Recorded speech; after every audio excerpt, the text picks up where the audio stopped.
paligid-sabay sa biyaya mo para yung gusto mo sa oras ito at sama-sama tayo sa mga kauban. Ang mga takot naman yung kung dito tayo dito. May pagkaroon sa mga lumang sa oras ito. Lahat ang mga sabay. Maraming salamat sa inyo pag-ibig ng mga po sa iyo. Ito po, lagi umaga po siya sumasabati na ipinagpala tayo sa Paris Paranabi. Ay mga pinagpala sa mga laging araw. Walang gawin, mga sabay. Ay lagi umaga, malina po hintayin namin. Tagalan tayo simula kasi narat ko nila hindi ka makita. Sa mundo pa pala. Maraming salamat sa Pedro. At mga kapatid, dinamay sa Pedro sa habang panahon na ating pagkakaibigan. Magalit na po talaga.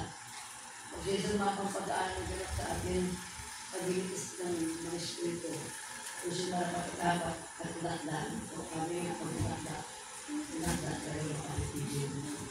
Pero ang daan patuloy talaga sa kalooban ng Diyos, makikitid ba din ang daan? Pero ang daan na po sila po, kahit makikitid ka ng daan, kapag may panampalataya ka, parang imposible.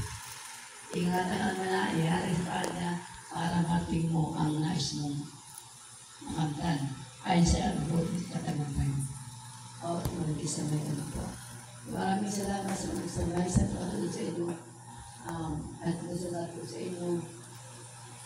Ito yung story. Nakalat ka po sa Tomas. Kapatid. Gusto ito na hindi makalimutan. May dati si Ate Diba na nakatin ako. Ang alam ng dito ko ito. So, buong sabay sa inyo kasama sa Pedro. At ang diriwang din ngayon, hanggang ngayon.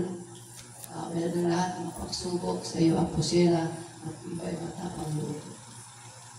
Sa iyo mga kapatid, na Apostol Pedro, maraming salamat sa inyo.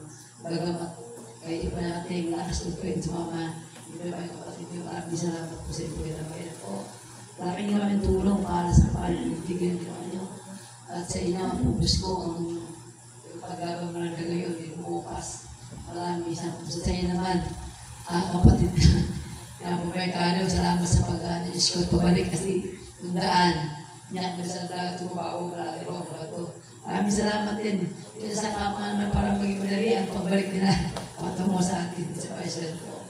Maraming salamat sa iyo po. Ako nag-isa na.